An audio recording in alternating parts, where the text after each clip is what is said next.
So I grew up in a very loving home family, grew up in church, really big family. We only lived a half mile from my grandparents, so we did everything together. Really have gone to church my whole life, so had a great youth group. In fact, we're still pretty close friends with a lot of them too. I never felt like I really strayed too far away. I enjoyed going and I enjoyed learning and everything. I think really when I became closest to the Lord was when my first marriage was failing.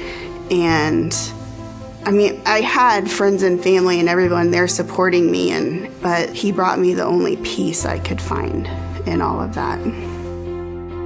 When I was 25, I married the guy that I thought I was going to be with the rest of my life. We had some major struggles. We had a miscarriage, and I ended up having to have emergency surgery all at the same time.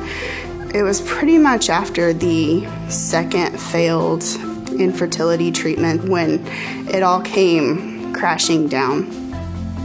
It took me a long time to get past that, but the cool thing about God is He can take those times, and now, not that those times hurt any less, but now I can look back, and during that time, He more and more shows me now that if you'll let Him be a part of it, He will take you to places that you never thought that you would be.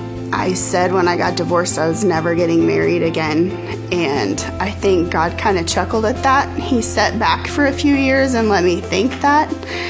But shortly after I moved to Joplin, I made a really good friend through a fitness class in town. She kept telling me she had a guy she went to church with that she needed to introduce me to, and I literally ignored her. I went to church with her in Joplin one time because I was still going to my home church, but it was almost an hour's drive each way.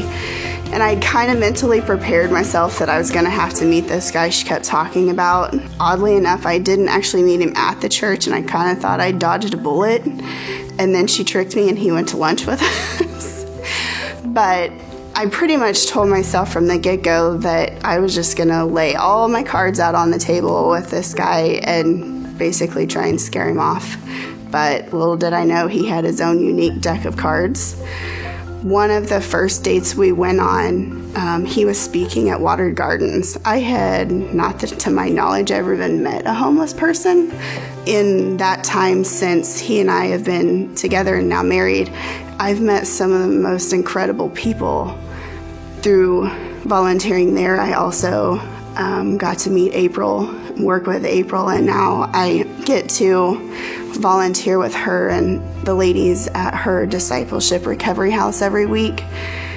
God just amazes me in the fact that I've never had a drug addiction or alcohol addiction or anything, but that doesn't make me any less capable of going in and loving on those ladies.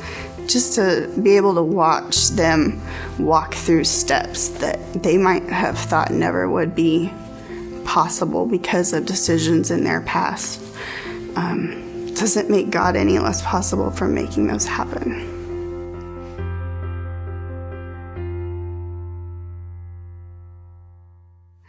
I'm Samantha Williams, and this is me.